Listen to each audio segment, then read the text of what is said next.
चोर story TV टन टन। ये कहानी है कड़कड़डूमा की, जहाँ मोहिनी नाम की एक लड़की रहती थी। मोहिनी दिखने में बहुत ही सुंदर थी। जो भी मोहिनी को देखता तो बस देखता ही रह जाता और उसकी तरफ आकर्षित हो जाता था। मोहिनी को इस बात पर घमंड था और इसी बात का वो फायदा उठाकर लड़कों को अपने प्यार के जाल में फंसाती थी और उनका फायदा भी उठाती थी। एक दिन मोहिनी का एक बॉयफ्रेंड उससे कहता है, मोहिनी, मैं तुमसे शादी करना चाहता हूँ और अपने माँ बाप को तुम्हारे घर लेकर आना चाहता हूँ। अगर तुम शादी के लिए तैयार हो तो क्या मैं 1-2 दिन में अपने मम्मी पापा को लेकर तुम्हारे घर आ जाऊँ? क्या तुम पागल हो गए हो? मैं तुमसे कोई प्यार व्यार नहीं करती हूँ। तुम मेरे लिए सिर्फ और सिर्फ एक टाइम पास हो, जिसके साथ सिर्फ और सिर्फ मैं समय बिता रही हूँ। और रही बात शादी की, वो भी तुमसे? अरे ना बाबा ना, मैं तो बस एक अमीर घर के लड़के से शादी करूंगी जो मुझे हर चीज ला कर देगा, मेरे बोलने से पहले ही मेरे कदमों में सब चीजें रख देगा। मुझे तो बस ऐसे ही लड़के से शादी करनी है जो बहुत अमीर हो। मोहिनी, ये तुम कैसी बातें कर रही हो? तुम तो मुझसे प्यार के दावे करती थी और आज तुम कह रही हो कि तुम मुझसे प्यार नहीं करती। मैं तुम्हारे लिए खिलौना हूँ। ऐसा मत कहो मोहिनी, मैं तुमसे बहुत प्यार करता हूँ। मैंने तुम्हारे बारे में अपने घर वालों को भी बता रखा है। तुम मेरा दिल मत तोड़ो, मैं अपनी जान दे दूंगा तुम्हारे लिए। मोहिनी, मेरे साथ ऐसा मत करो प्लीज। मोहिनी उस लड़की की बात नहीं सुनती और वहाँ से चली जाती है और अगले ही दिन वो लड़का जान दे देता है। ना जाने मोहिनी की वजह से कितने लड़कों ने आत्महत्या की कोशिश की है और कितनों ने जान दी है, लेकिन मोहिनी को इस बात का कोई पछतावा नहीं था। उसका बस एक ही काम था कि सिर्फ लड़कों को पागल बनाना और उनका फायदा उठाना। एक दिन शहर के राजा का लड़का दुष्यंत शहर में घूम रहा था तो उसकी नजर मोहिनी पर पड़ गई। वो मोहिनी को देखता ही रह गया और घर जाकर उसने राजा से कहा, पिताजी, आज मैंने एक लड़की को शहर में देखा। मैं नहीं जानता उसका क्या नाम है, वो किस जाति की है, कहाँ रहती है, पर मेरे मन में उसकी तस्वीर छप गई है। मैं उसे अपनी रानी बनाना चाहता हूँ। अगर वो लड़की मेरी रानी नहीं बनी तो मैं खाना पीना छोड़ दूंगा और अपनी जान दे दूंगा। अगर आप चाहते हैं कि ऐसा ना हो तो आपको मेरी उससे शादी करवानी पड़ेगी। राजा अपने बेटे की बात सुनकर बड़ा ही दुखी हो जाता है। वो अपनी प्रजा के सिपाहियों को लड़की को ढूंढने के लिए लगा देता है। फिर उस लड़की का पता चल जाता है। राजा को पता चलता है कि वो लड़की बहुत ही गरीब घर की है और ना जाने कितने लड़कों ने उसकी वजह से जान दी है। राजा ये बात सुनकर और भी ज्यादा दुखी हो जाते हैं कि उनका बेटा जिस लड़की को पसंद करता है वो उसके लायक नहीं है। वो लड़की रानी बनकर ना जाने उसके बेटे का क्या हाल करेगी। वो बड़े ही दुखी मन से अपने बेटे को सारी बात बताते हैं। बेटा दुष्यंत, आपने जिस लड़की को रानी बनाने का फैसला किया है वो रानी बनने लायक नहीं है। हम खानदानी लोग हैं, पूरे शहर में हमारी चर्चा है, और जिस लड़की को तुमने पसंद किया है वो बहुत ही गरीब घर से है। मैं गरीबी तो देख सकता हूँ, लेकिन मुझे पता चला है कि उस लड़की की सुंदरता की वजह से न जाने कितने लड़कों ने अपनी जान दे दी है। मैं ऐसी लड़की से तुम्हारा विवाह कैसे करवा सकता हूँ? तुम कोई और लड़की अपने लिए पसंद कर लो, मैं उससे तुम्हारा विवाह करा दूंगा, पर इस लड़की से तुम्हारा विवाह नहीं हो सकता। पिताजी, आप ये कैसी बातें कर रहे हैं? मैंने जिंदगी में पहली बार आपसे कुछ मांगा है और वो भी आप मुझे नहीं देना चाहते। मैं कुछ नहीं सुनना चाहता, मुझे उसी से शादी करनी है। आपको मेरी उससे शादी करानी ही पड़ेगी, नहीं तो मैं अपनी जान दे दूंगा। अब आप सोच लीजिए, आपको उस लड़की को अपने खानदान की बहू बनाना है या अपने बेटे को खोना है? बेचारा राजा अपने बेटे के हाथों मजबूर होकर अपने बेटे का विवाह मोहिनी से करवा देता है और मोहिनी रानी बन जाती है। कुछ दिन तो वो अच्छे से बिताती है, फिर उसके दिमाग में फिर से फितूर चढ़ता है। उसे नए नए लड़कों की जरूरत महसूस होती है और वो तरकीब लगाती है। फिर वो रात को दुष्यंत को नींद की गोली देकर सुला देती है और अपनी प्रजा और सिपाहियों में से हट्टे कट्टे जवान लड़कों को बुलाती है। फिर वो उन लड़कों से कहती है, मैं तुम्हें बहुत पसंद करती हूँ, इसीलिए मैंने अपने पति को नींद की गोली देकर सुला दिया है। तुम तो जानते हो मैं यहाँ की रानी हूँ और मेरा पति मेरे काबू में है। इसीलिए मैं जो कहती हूँ वो तुम्हें करना ही होगा। चलो तुम मेरे लिए नाच कर दिखाओ। ये आप कैसी बातें कर रही हैं महारानी? मैं नाच कैसे सकता हूँ? आप मुझे पसंद कैसे कर सकती हैं?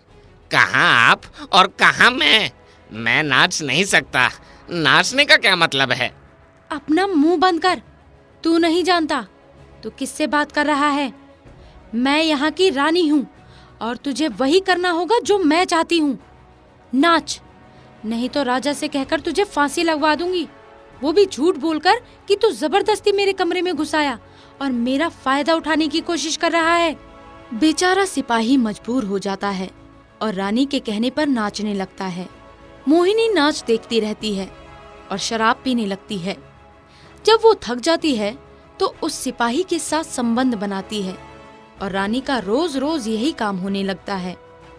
वो रोज रोज नए नए लड़कों को बुलाती है, उन्हें नचवाती है, बहुत शराब पीती है और फिर नए नए लड़कों के साथ संबंध बनाती है।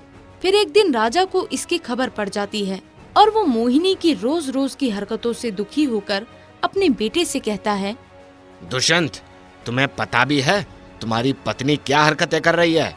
हमारी शहर में थू थू हो रही है। लोग बातें बना रहे हैं कि तुम्हारी पत्नी सिपाही और प्रजा का फायदा उठाती है, उन्हें नचाती है।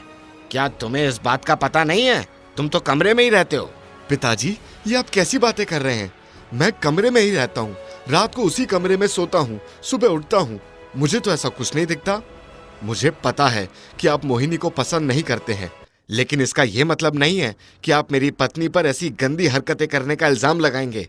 अगर आप ऐसा ही चाहते हैं तो मैं अपनी पत्नी के साथ इस महल से दूर चला जाऊंगा।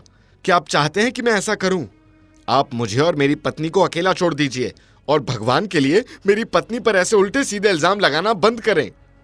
राजा दुष्यंत को समझाने की बहुत कोशिश करता है, लेकिन दुष्यंत राजा की एक बात नहीं मानता। राजा को कुछ भी समझ नहीं आता। मजबूर होकर वो एक कठिन फैसला लेता है। वो फैसला लेते हैं कि मोहिनी के खाने में जहर मिलाकर उसे मार दिया जाए और बावर्ची ऐसा ही करता है। वो मोहिनी के खाने में जहर मिला देता है, जिस वजह से मोहिनी की मौत हो जाती है और राजा ये ऐलान कर देता है कि मोहिनी ने ना जाने किस कारण आत्महत्या कर ली। दुष्यंत को इस बात का पता चलता है।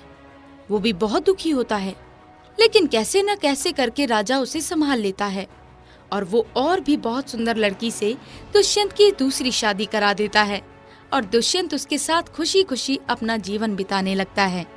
जोजो स्टोरी टीवी टन टन टन। ये कहानी है दिल्ली की, जहाँ रवि अपनी पत्नी सुजाता के साथ रहता था। रवि अपनी पत्नी से बहुत प्यार करता था और सुजाता भी रवि को बहुत प्यार करती थी। दोनों एक दूसरे के साथ बहुत खुश रहते थे। रवि एक कंपनी में नौकरी करता था। वो बहुत मेहनत से मन लगाकर काम किया करता था ताकि उसे प्रमोशन मिल सके। वो तरक्की के पीछे एकदम पागल था। सुजाता इस बात से थोड़ा दुखी भी रहती थी कि रवि उसे समय नहीं दे पाता।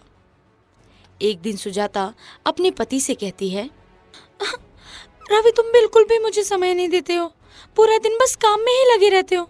पूरा दिन तो ऑफिस में निकल जाता है, फिर जब रात में भी तुम आते हो तो ये लैपटॉप लेकर बैठ जाते हो। सुजाता, अब मैं क्या करूं? काम तो करना ही पड़ता है ना यार। रवि, अगर पूरा दिन काम करोगे तो यार मुझे प्यार कब करोगे? पूरा दिन तो तुम्हारा यूं ही काम में निकल जाता है। क्या तुम ये भी भूल गए हो कि तुम्हारी एक पत्नी भी है जिसे तुम्हें समय देना होता है? अरे जान, ये सब मेहनत मैं तुम्हारे लिए ही तो कर रहा हूँ ताकि मुझे प्रमोशन मिल सके। और अगर हम अब मेहनत नहीं करेंगे तो फिर कब करेंगे? ये मेहनत मैं हमारे कल को सुखी बनाने के लिए कर रहा हूँ। यार, कल के चक्कर में हमारा आज खराब हो रहा है। प्लीज बात को समझो ना। रवि कोई जवाब नहीं देता और वो दोनों खाना खाकर सो जाते हैं। अगले दिन सुबह रवि ऑफिस के लिए निकल जाता है और वो बहुत मेहनत से काम करने लगता है। एक दिन रवि का भाई विकी उसके घर आता है। उसकी पढ़ाई खत्म हो जाती है और वो नौकरी की तलाश में अपने भाई के घर आ जाता है। रवि अपने भाई को देखकर बहुत खुश होता है और उससे कहता है, विक्की, कैसा है भाई? देख, अब तेरी पढ़ाई खत्म हो गई है। अब तू कल से ही नौकरी ढूंढना शुरू कर दे और तू किसी बात की चिंता मत करियो। मैं और तेरी भाभी तेरे साथ हैं। हमें तुझ पर पूरा भरोसा है। तुझे बहुत अच्छी नौकरी मिलेगी और तू बहुत कामयाब होगा। हाँ भैया, मैं भी यही सपने लेकर शहर आया हूँ कि मुझे एक बहुत अच्छी नौकरी मिले और मैं बहुत अच्छे से काम कर सकूँ। मैं भी आपकी तरह मेहनत करना चाहता हूँ और एक अच्छी नौकरी पाना चाहता हूँ। ये तो बहुत अच्छी बात है, बस तू किसी बात की चिंता मत कर, तेरा भाई तेरे साथ है। मुझे क्यों चिंता होगी? मैं जानता हूँ आप दोनों मेरे साथ हैं। मेरी इतनी प्यारी भाभी हैं, इतने अच्छे भैया हैं, तो मुझे किस बात की चिंता होगी? आप मेरी चिंता मत करिए, मैं कल ही इंटरव्यू के लिए जाऊंगा। मुझे पूरा यकीन है कि मुझे अच्छी सी नौकरी मिल जाएगी। विकी नौकरी देखना शुरू कर देता है, लेकिन उसका काम में मन नहीं होता और वो ज्यादा से ज्यादा समय घर पर ही बिताता या फिर फोन में लगा रहता। एक दिन रवि सुबह ऑफिस के लिए निकल जाता है और विकी अपनी भाभी को बाथरूम से बाहर आते हुए देखता है। ये इस भीगे बदन में भाभी कितनी सुंदर लग रही है यार। छी, मैं भी क्या सोच रहा हूँ यार, ये मेरी भाभी हैं। विकी अपनी भाभी के गीले बालों और भीगे शरीर को देखकर खुद पर काबू नहीं कर पा रहा था। उसे कुछ होने लगता है, वो उसकी तरफ आकर्षित होने लगता है। अचानक ही सुजाता की नजर विक्की की तरफ जाती है। तभी उसे देखकर वो भी आकर्षित होने लगती है और थोड़ी ही देर बाद सुजाता विक्की के कमरे में जाती है और उसके बदन पर हाथ फेरते हुए कहती है, अरे देवर जी, आप मुझे इतना घूर ही रहे थे तो घूरते रहते ना, मैंने कौन सा मना किया है।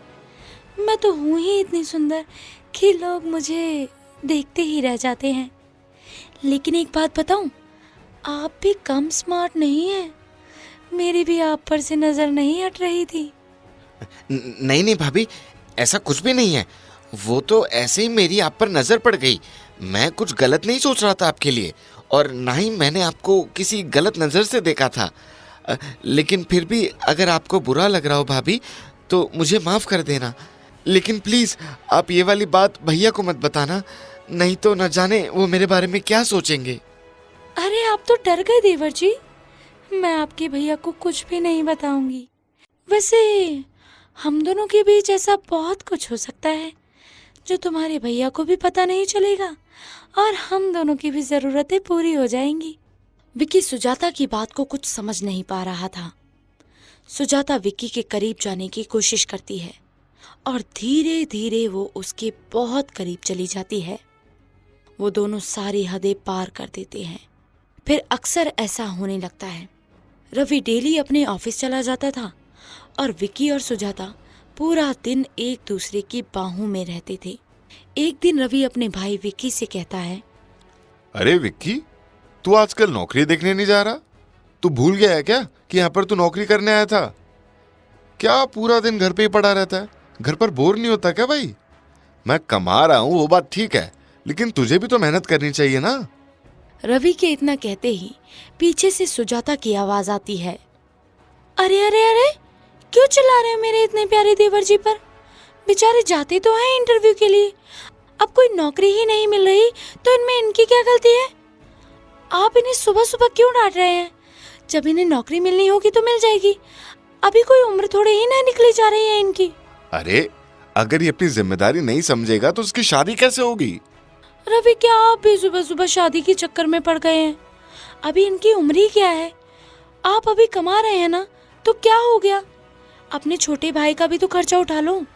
जब नौकरी मिलनी होगी तो कर लेना शादी, क्यों पहले से इतनी टेंशन ले रहे हैं आप? रवि अपनी पत्नी की बातें सुनकर खुश होता है और मन ही मन सोचता है, मेरी पत्नी मेरे भाई का कितना ध्यान रखती है। आजकल लोग कहाँ देवर को अपना भाई मानते हैं, पर सुजाता को देखो, मैं कितना खुशनसीब हूँ कि मुझे ऐसी बीवी मिली है। रवि को कोई अंदाजा नहीं था कि सुजाता और विक्की के बीच में क्या चल रहा है। वो बेचारा तो बस सुबह जाता और रात को ही घर लौटता। इधर विक्की और सुजाता पूरा दिन एक दूसरे की बाहों में पड़े रहते थे। विक्की, तुम्हारी बाहों में मुझे बहुत सुकून मिलता है, बस मन करता है ऐसे ही लेटी रहूं। क्यों भाभी, भाई की बाहों में सुकून नहीं मिलता क्या? अब तुम ज्यादा बातें मत करो और मेरे करीब आ जाओ। फिर सुजाता और विक्की अपनी सारी हदें पार कर देते हैं। एक दिन रवि को कुछ काम था तो वो घर आ गया। उसने दरवाजा खोला और अंदर चला गया। और वो देखकर हैरान हो गया कि विकी और उसकी पत्नी एक दूसरे की बाहों में थे। वो बहुत बुरी तरह से टूट जाता है और बाहर आता है। वो शाम को फिर से घर जाता है और वो सुजाता से खाना मांगता है। सुजाता, मुझे खाना ला कर दो, बहुत तेज भूख लग रही है। क्या बात है भैया, आज बहुत भूख लग रही है आपको? लगता है ऑफिस में कुछ ज्यादा ही काम कर लिया। सुजाता टेबल पर खाना रखते हुए कहती है, अरे भैया, इन्हें ऑफिस के अलावा कोई और काम थोड़ी ना है। पूरा दिन तो ऑफिस ऑफिस ऑफिस और बस ऑफिस ही लगा रहता है। इन्हें बीवी के लिए समय कहाँ है? ये नहीं सोचते कि घर में इनकी बीवी भी है। रात को भी आकर सिर्फ ऑफिस का काम ही करना होता है इन्हें तो। रवि उनकी बातें सुन रहा था। वो ये जानता था कि उसकी पत्नी झूठ बोल रही है। उन दोनों के बीच में क्या चल रहा है उसे ये पता था। वो सुजाता को पानी लाने के लिए भेज देता है और विकी को लैपटॉप लाने के लिए भेज देता है और उसी दौरान वो खाने में जहर मिला देता है और तीनों वो खाना खा लेते हैं। अचानक ही विकी और सुजाता के गले में दर्द होता है तो वो परेशान होने लगते हैं। उन्हें सांस नहीं आती और वो कहते हैं, ये क्या हो रहा है? अजय, अजय, हमें ये क्या हो रहा है? तभी रवि कहता है, तुम दोनों ने मुझे धोखा दिया है। मैंने तुम दोनों पर विश्वास किया। एक मेरा सगा भाई है जिससे मेरे खून का रिश्ता है और एक से मेरे दिल का रिश्ता है। मैं तुम दोनों के लिए दिन रात मेहनत कर रहा हूँ कि मैं तुम दोनों को हर वो खुशी दे सकूं, और तुम दोनों ने मेरे पीठ के पीछे इतना गंदा काम किया। ऐसा कुछ भी नहीं है रवि, मेरी बात तो सुनो। अब कहने और सुनने को कुछ नहीं बचा। मैंने कभी नहीं सोचा था कि तुम दोनों मेरे साथ ऐसा करोगे। मैं जिल्लत के साथ नहीं रह सकता। मैंने तुम दोनों को अपनी आंखों से एक दूसरे की बाहों में देखा था। उसकी सजा तो तुम्हें मिलेगी, लेकिन सजा मुझे भी मिलेगी कि मैंने तुम दोनों पर इतना भरोसा किया। इसलिए मैंने हम तीनों के खाने में जहर मिला दिया। अब तुम भी मरो और मैं भी मरूंगा। फिर वो तीनों ही मर जाते हैं। सुजाता और विकी की गलती की सजा बेचारे रवि ने खुद को भी दे डाली।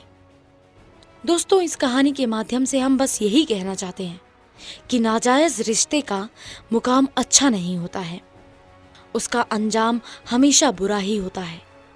तो रिश्तों की कीमत समझो, किसी भी जज्बात के साथ मत खेलो। एक रिश्ता पवित्र ही होना चाहिए।